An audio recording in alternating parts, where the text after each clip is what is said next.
에스겔서 14장, 구약성경 에스겔서 14장 12절부터 제가 읽어보겠습니다. 여호와의 말씀이 또 내게 임하여 가라사대, 인자야, 가령 어느 나라가 불법하여 내게 범죄하므로 내가 손을 그 위에 펴서 그 의뢰하는 양식을 끊어 기근을 내려서 사람과 짐승을 그 나라에서 끊는다 하자. 비록 노아와 다니엘, 욥 이 세 사람이 거기 있을지라도 그들은 자기의 의로 자기의 생명만 건지리라. 나주 여호와의 말이니라. 가령 내가 사나운 짐승으로 그 땅에 통행하여 적막케 하며 항목케 하여 사람으로 그 짐승을 인하여 능히 통행하지 못하게 한다 하자. 비록 이 세 사람이 거기 있을지라도 나의 삶을 두고 맹세하노니 그들은 자녀도 건지지 못하고 자기만 건지겠고 그 땅은 황무하리라. 나주 여호와의 말이니라. 가령 내가 칼로 그 땅에 임하게 하고 명하기를 가라, 이 땅에 통행하라 하여 사람과 짐승을 거기서 끊는다 하자. 비록 이 세 사람이 거기 있을지라도 나의 삶을 두고 맹세하노니 그들은 자녀도 건지지 못하고 자기만 건지리라. 나주 여호와의 말이니라. 가령 내가 그 땅에 온역을 내려 죽임으로 내 분을 그 위에 쏟아 사람과 짐승을 거기서 끊는다 하자. 비록 노아, 다니엘, 욥이 거기 있을지라도 나의 삶을 두고 맹세하노니 그들은 자녀도 건지지 못하고 자기의 의로 자기의 생명만 건지리라. 나주 여호와의 말이니라 하시니라. 여기까지. 우리가 이 에스겔서에 욥이라는 이름이 나와가지고 그냥 이렇게 이 본문을 읽었는데, 이 하나님이 에스겔을 통해서 그 말씀을 하셨는데, 이 하나님의 마음에 그 어떤 내용을 이야기를 이렇게 쭉 하시는데, 그 세 사람을 거론하시더라고요. 이 세 사람이 거기 있을지라도, 이 세 사람이 거기 있을지라도, 이런 거 보면서 그 하나님의 마음에 좀 비중이 있는 사람이죠. 하나님의 마음에서 좀 크게 생각하는 세 사람이 있는데, 이 노아, 다니엘, 욥 이렇게. 그래서 이 노아도 뭐랄까 좀 우리가 한 번 더 생각해봐야 될 인물이고, 그 다음에 다니엘도 이 하나님의 마음에 하나님이 거론하는 이름이니까 한번 다니엘도 좀 다시 한번 조명을 해봤으면 좋겠고, 그 다음에 욥이라고 하는 사람, 우리가 이 욥하고 이렇게 별로 저는 이렇게 안 친해가지고 욥기 뭐 잘 이렇게 잘 안 읽히고, 욥기가 있긴 있지만 읽어도 뭐 이렇게 그렇게 재미도 없는 것 같고, 그래서 이 욥을 잘 몰랐는데, 이 하나님의 마음에 들어있는 욥이구나. 그래서 좀 욥이 좀 새롭게 보이는 거죠. 욥이 사람 보통 사람이 아니구나. 이 본받아야 할 사람이고 배워야 할 사람이고 좀 공부해야 될, 욥을 좀 공부해서 어떤 좋은 점들을 배워야 될 그런 인물이구나. 그래서 이제 이 욥기가 이렇게 나왔는데, 여기 이제 세 사람이 나왔죠.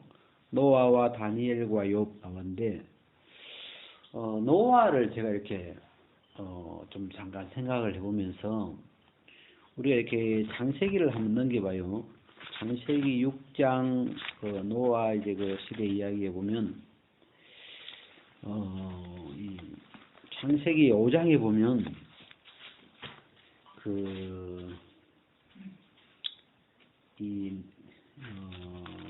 그러니까 이 5장 말고 좀 뒤로 가가지고 9장 제일 끝에 보면 9장 28절에 이런 말씀이 있는데, 홍수 후에 노아가 350년을 지내었고 향년이 950세에 죽었더라.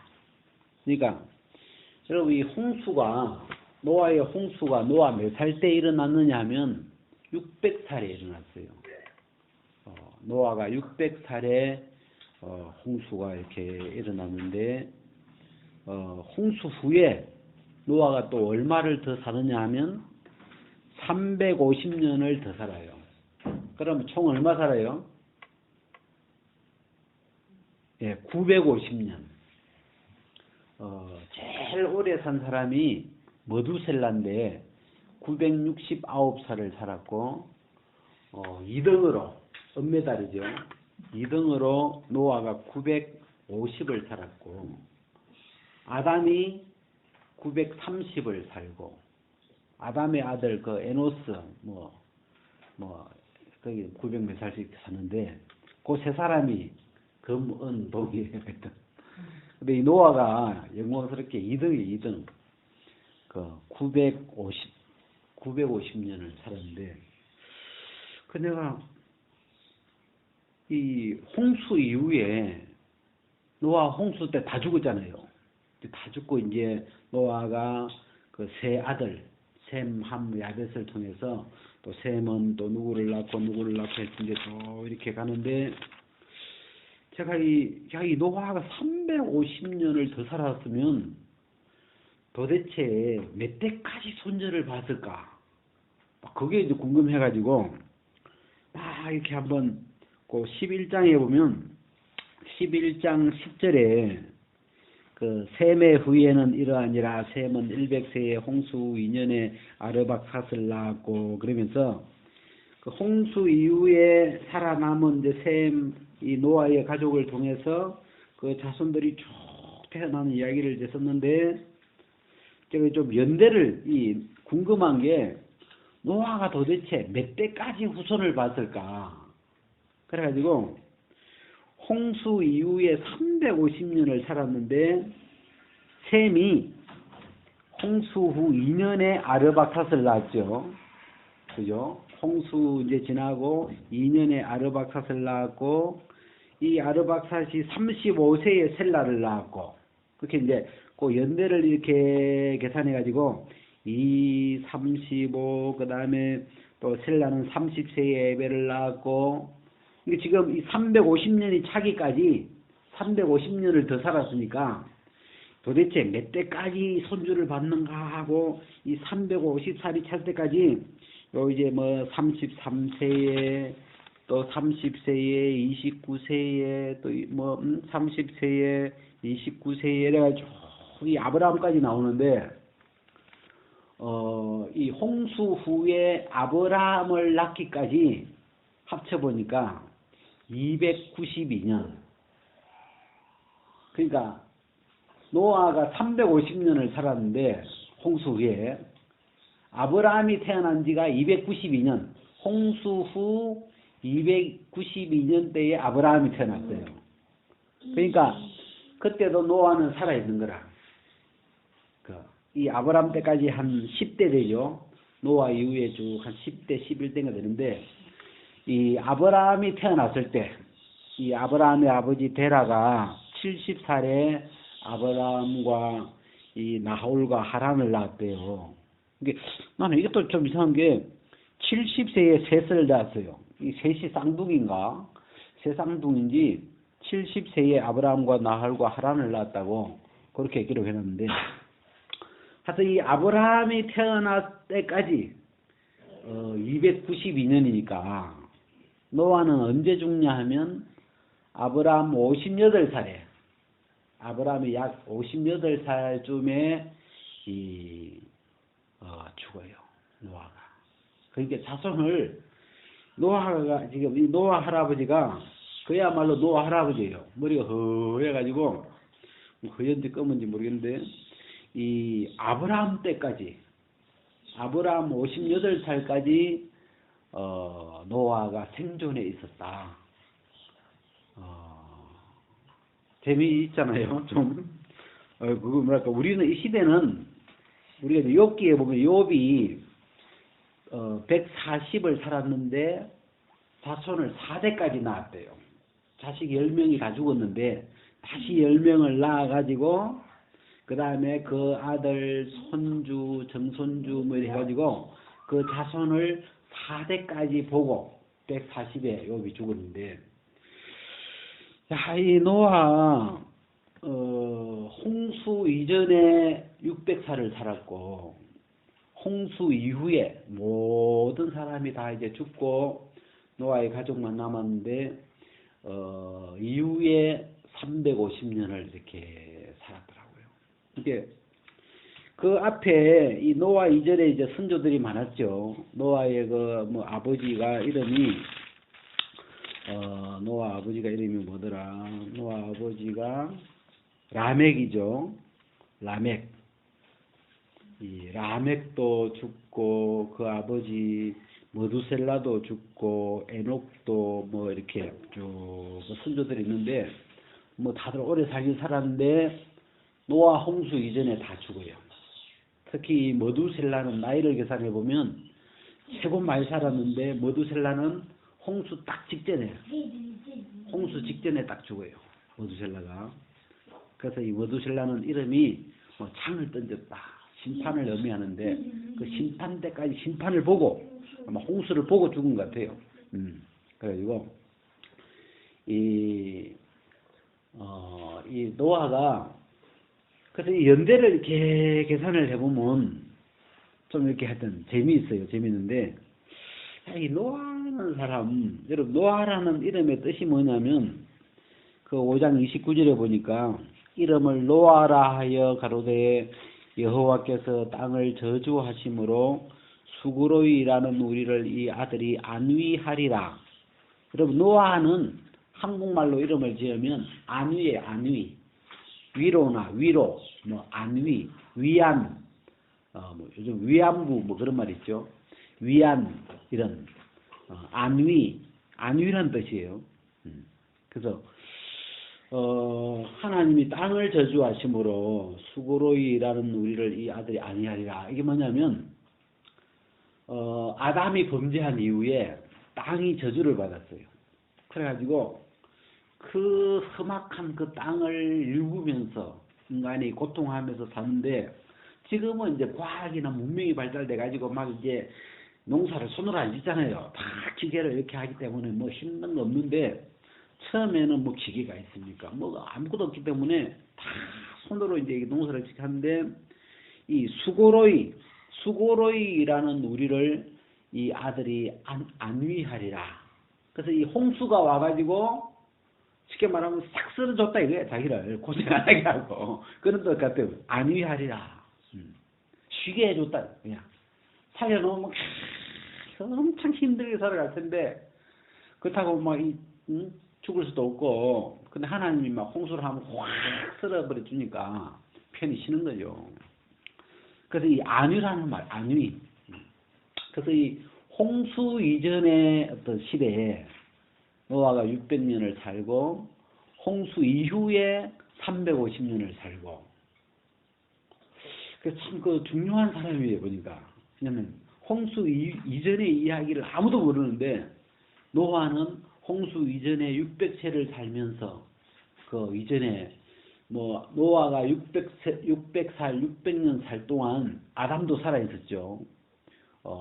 이 아담도 930살을 살았기 때문에, 그 노아가 이 땅에 생존해 있을 때 홍수 이전에 아담도 같이 같은 동네에 살았는지 그는 모르지만 하여튼 생존해 있었죠.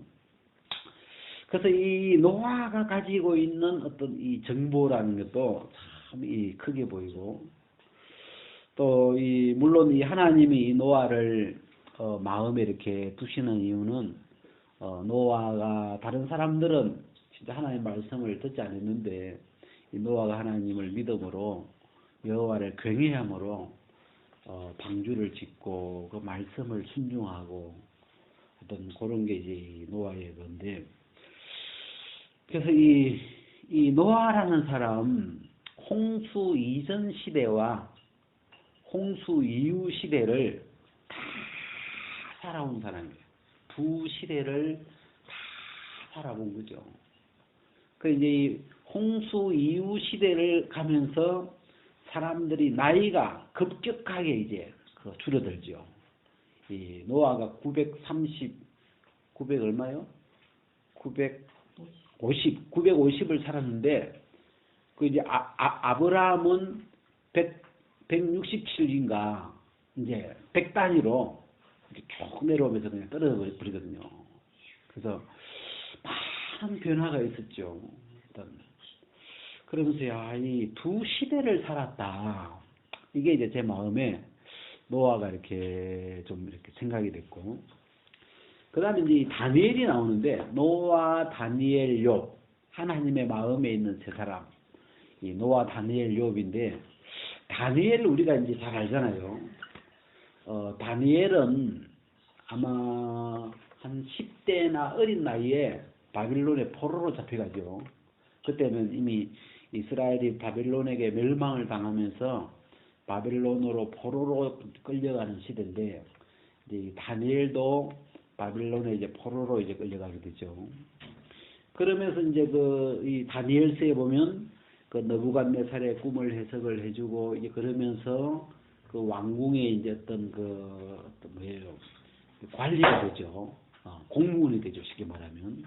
그래가지고 이 사람이 눈에 띄기 시작해요. 하나님이 함께 하시면서 이 어린 나이 때부터 그 어떤 공무원으로서 그 왕의 일을 잘 해나가는, 그러면서 이제 젊어서 아마 우리가 흐름을 볼 때 젊은 나이에 젊은 총리가 돼요.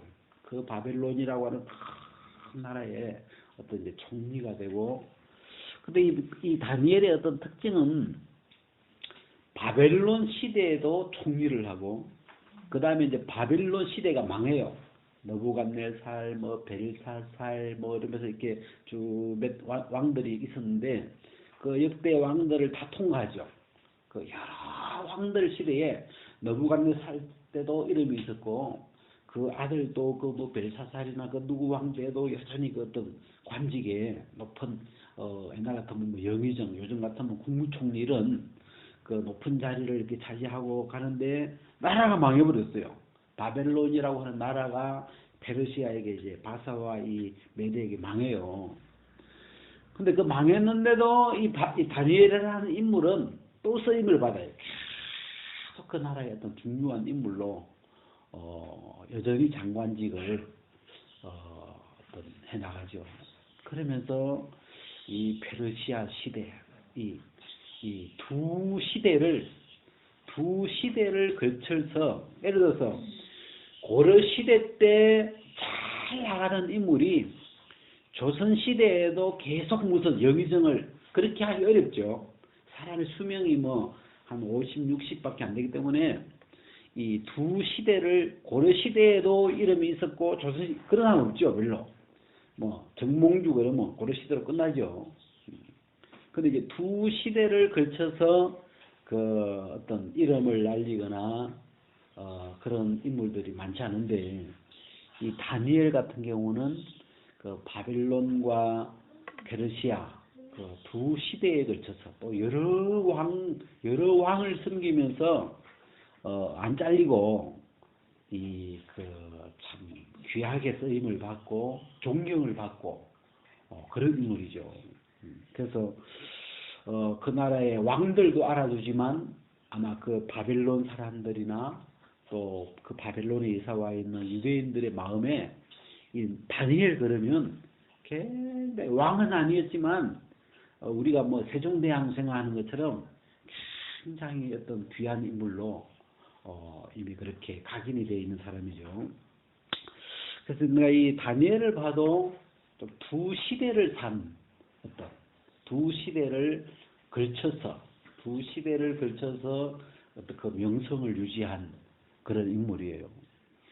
우리가 요즘 이제 이 욥을 공부하는데, 욥은 무슨 장관이었거나 이런 건 잘 모르겠는데 동방에서 가장 큰 자라 그러고 부유했는데, 이 사람은 좀 개인적인 이야기를 써놨는데, 개인적으로 가장 부유했다가 또 제일 부자였다가 완전 쫄딱 망해가지고 하여튼 최고 부유하면서 가장 비천한 쪽으로 떨어졌다가 또 하나님이 복을 주셔가지고 또 제일 축복받은 사람으로 꽃배기로 복수박으로 이 어떤 그 극과 극으로 하여튼 그렇게 두 세계를 살아본 사람이에요. 가장 비참하게도 살았다가 가장 화려한 삶도 살았다가 어떤 그 두 세계를 우리가 세상에서는 그런 사람을 뭐 자수성가했다.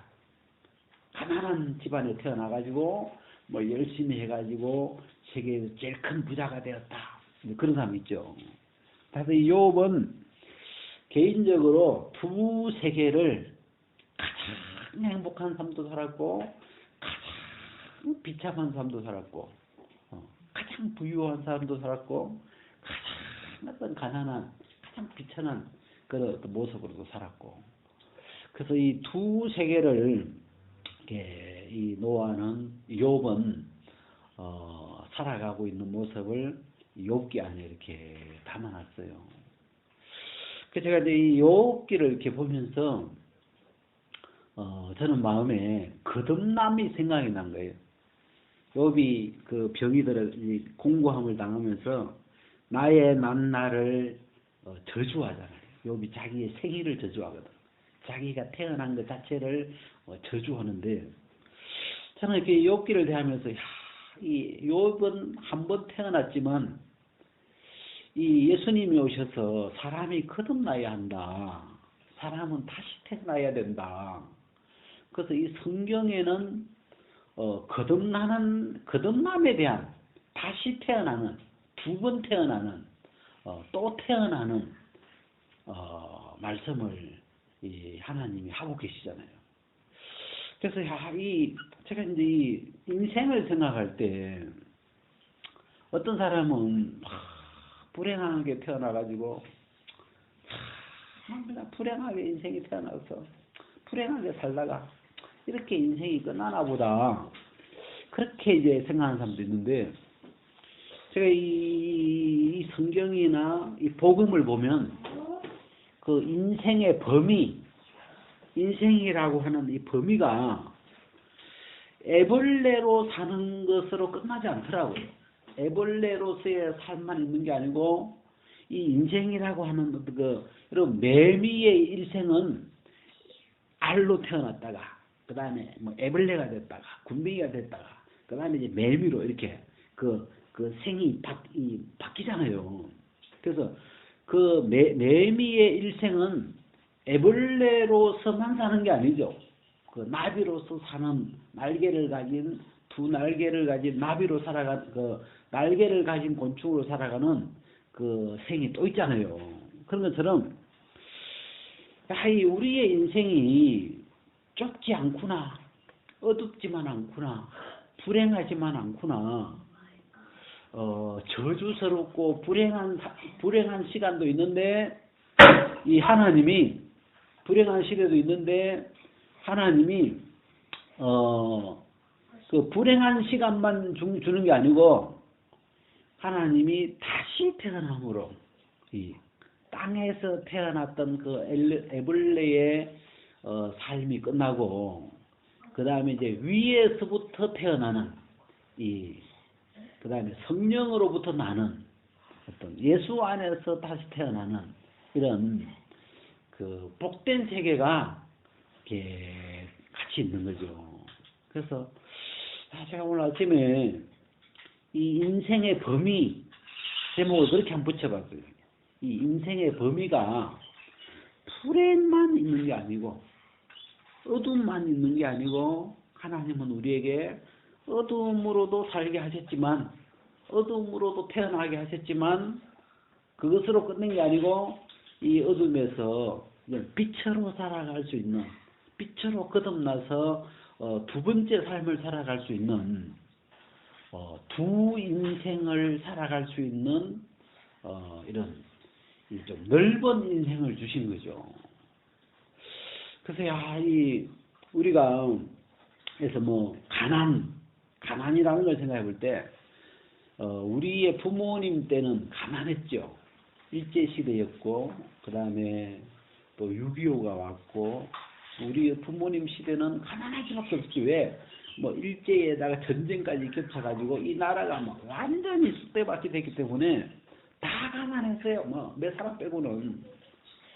그래서 그 어떤 극한 가난 속에서 태어나거나 어린 시절을 이제 보내면서 아마 그 당시에는 우리는 그냥 뭐 어렵게 살다 끝날 것 같은 그런 시대였죠.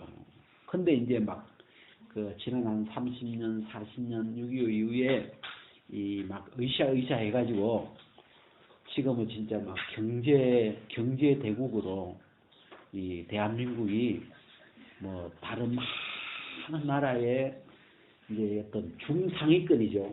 선진국까지는 아니라도 그래도 이제 선진국 가까이 이제 어떤 도달된 잘 사는 나라가 됐죠.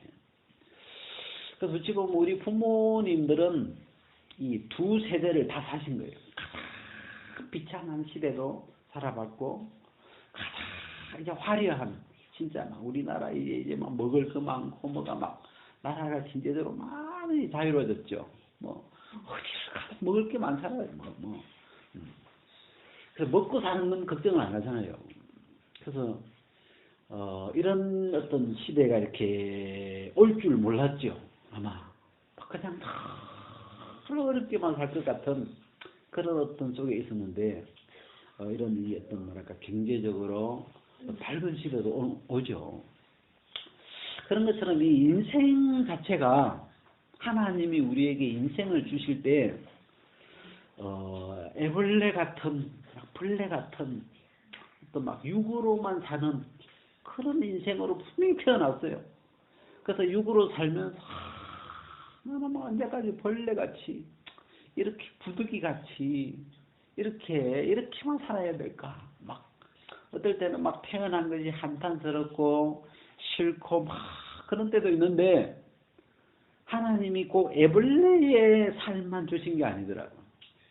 다시 태어나서 나비로 다시 태어나서 이제 나비로 그 밝은 날갯짓을 하면서 이 창공을 날 수 있는 그 꽃들 사이를 날아다닐 수 있는 그 나비의 삶을 하나님이 같이 주셨죠.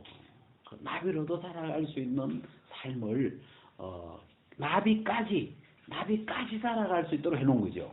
그래서 이 애벌레까지가 아니고 내 인생이 애벌레까지가 아니고 애벌레에서 나비까지구나. 어둠까지가 아니고 어둠도 있어 분명히 어둠으로 살았어. 분명히 어둠이었고 어둠 속이었고 어둠으로 살았는데 이게 어둠으로 끝나지 않고 이 빛으로 살아갈 수 있는 그 밝은 또 하나의 삶, 그 두 번째 삶, 거듭난 삶을 하나님은 우리에게 주셨다는 거죠. 그래서 이 하나님이 이 두 종류의 삶을 다 살아올 수 있도록 참 이런 세계를 주셨구나. 그래서 제가 진노의 그릇으로도 살아보고 어떻게 나는 인생이 진노밖에 안 남길까 그런 생각을 하면서 살았는데 하나님이 이렇게 이제는 긍휼의 그릇으로 사실은 무슨 일을 해도 무슨 일을 만나도 담기는 건 긍휼이구나. 하나님이 진노를 내리지 않구나. 저주가 끝났구나. 이 요업에게도 이 저주밖에 없는 사방을 둘러봐도 이제 저주밖에 없는 것 같아.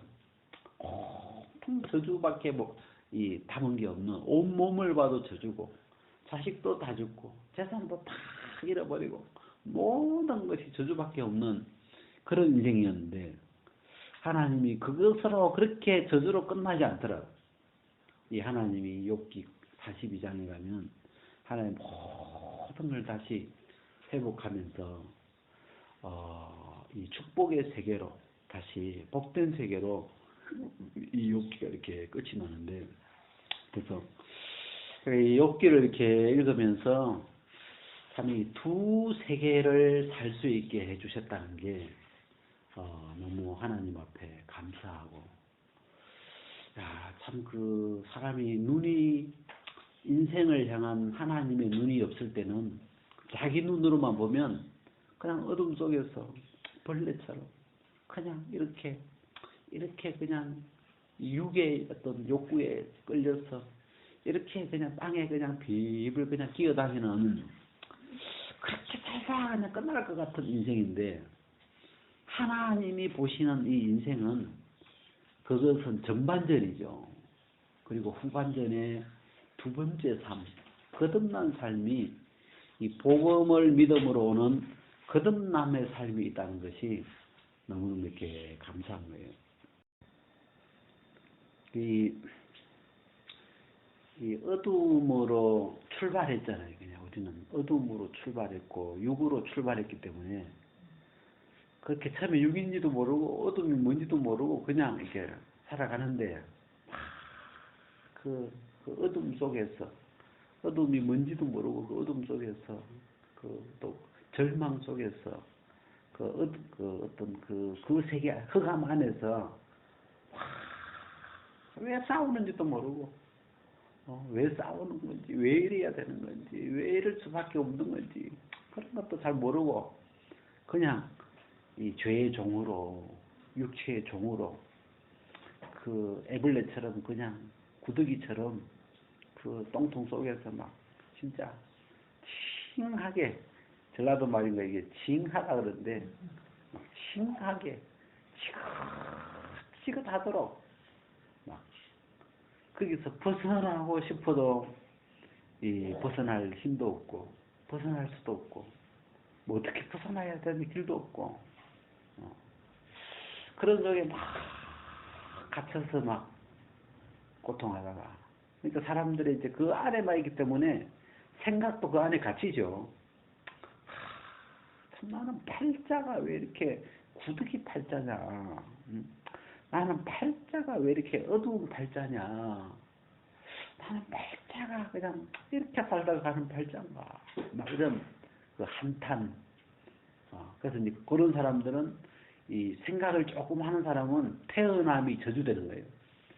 내가 태어나지 말았어야 되는 건데. 어머니가 그때 나를 안 태어나게 했어야 되는 건데. 이제 욥기 3장이 되는 거죠. 태어난 것 자체부터가 막 그 저주스러운 거 그냥 왜 태어났던 거 그때 그 욥기 3장이 이렇게 그런데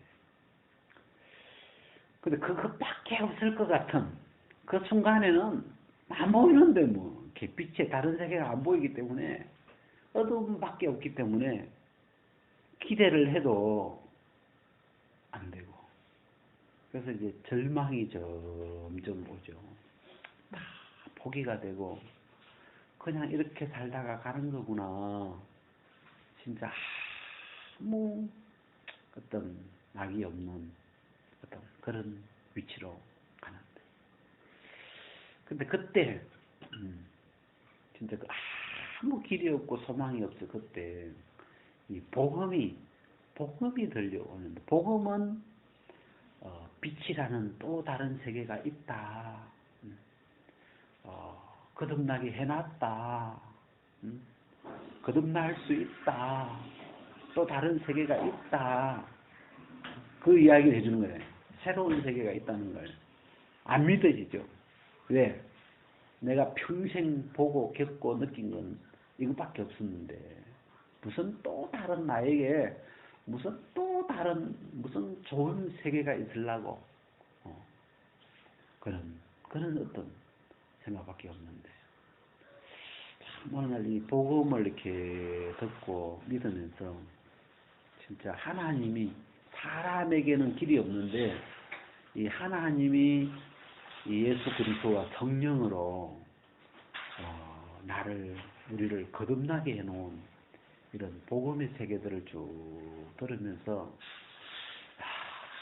이 위로부터 난 땅에서는 길이 없는데 하나님 아버지가 이 긍휼과 사랑으로 큰 사랑과 긍휼로 이 우리를 그리스도 안에서 그리스도와 함께 다시 살리신 다시 나게 하신 그 세계가 이렇게 믿어지니까 아이고 참 이 뭐랄까 그 전에 있었던 어두운 세계가 완전히 끝나고 또 이번에는 완전히 빛의 세계로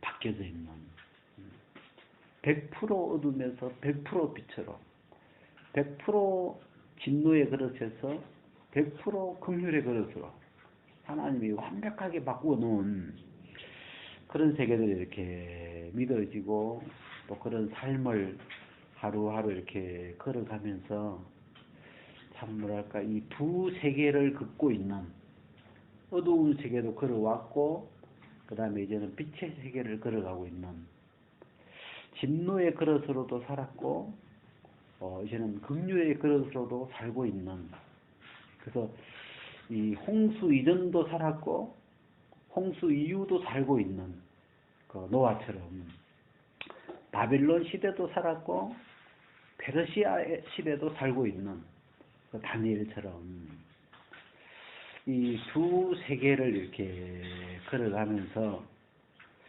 하나님이 전의 일도 생각이 나죠. 내가 이런 복된 삶이 아니었는데 저주밖에 없는 시였는데 예수 그리스도의 죽으심과 부활하심이 또 성령이 함께하심이 내 삶을 이렇게 바꾸셨구나. 그래서 하나님 아버지와 예수 그리스도와 성령이 보혜사 성령이 이 모든 일에 함께하셔서 이 인생의 이 판을 완전히 새롭게 하셨구나. 막 그런 게 이렇게 생각하면 이 행복한 길을 가면서 지난 그 고난의 순간을 기억하면 곱빼기로 행복하겠죠. 밝은 세계를 경험할 때 옛날에 그 지질이도 막 옛날에 그 지긋지긋했던 꽃대를 기억하면서 막 보면 그죠? 그 맛이 더 곱빼기 안 되겠어요. 진짜 옛날에 먹을 게 없어가지고 막 그런 생각을 하면 막 이 먹고 있는 쌀밥이 더 달고 막 더 맛있죠. 더 감사하고 밥만 먹는 게 아니고 막 진짜 행복도 같이 섞어서 비벼 먹고 막 즐거움 기쁨이 막 같이 막 비벼서 먹어지죠. 그래서